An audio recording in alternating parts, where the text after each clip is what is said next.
மக்கள் எல்லாருக்கும் வணக்கம். நம்ம குடோனில் துணி மூஞ்சிருச்சு. அதனால் இன்றைக்கி துணி எடுக்கலான்னு நம்ம சப்ளையர் குடோனுக்கு வந்திருக்கிறேன். பாருங்கள் எல்லாம் எவ்வளோ எத்தனை டன்னு அடுக்கி வச்சுருக்குறாங்கன்னு. ஸோ வந்து நம்மகிட்ட மிஷின் எடுத்திங்கனாலும் சரி, கையில் பிரிக்கிறதுக்கு வாங்கினீங்கனாலும் சரி, இல்லை உங்களுக்கு ஆட்டோமேட்டிக் மிஷினுக்கு துணி வேணுனாலும் சரி, எவ்வளோ வேணாலும் நம்ம சப்ளை பண்ணலாம். நம்மளுக்கு ரெகுலர் சப்ளை இருந்துகிட்டே இருக்குது நம்மளுது. மற்றவங்ககிட்ட மிஷின் வாங்கினீங்கனாலும் நாங்கள் துணி கொடுக்குறோம். எந்த ஒரு ப்ராப்ளமும் இல்லை. எங்களுக்கு ஏதாவது ஒன்றுலேருந்து ₹1 ப்ராஃபிட் வந்தால் போதும். ஸோ மக்களுக்கு எங்களால் முடிஞ்ச சேவையை நாங்கள் செஞ்சுட்டு, நாங்களும் நல்லா வாழ்ந்து மற்றவங்களையும் நல்லா வாழ வைக்கணும்னு இவ்வளோ தூரம் போராடிட்டுருக்குறோம். எல்லா மக்களும் தொடர்ந்து ஆதரவு கொடுங்க. நம்மகிட்ட செமி ஆட்டோமேட்டிக் மிஷின் விற்பனைக்கு இருக்குது. அது வேணுங்கிறவங்க வாங்கிக்கோங்க.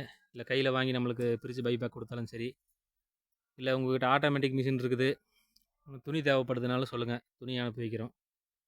என்னால் என்ன உங்களுக்கு பண்ணி தர முடியுமோ அவ்வளோ பெஸ்ட் ப்ரைஸில் நான் உங்களுக்கு பண்ணி கொடுக்குறேன். நன்றி, வணக்கம்.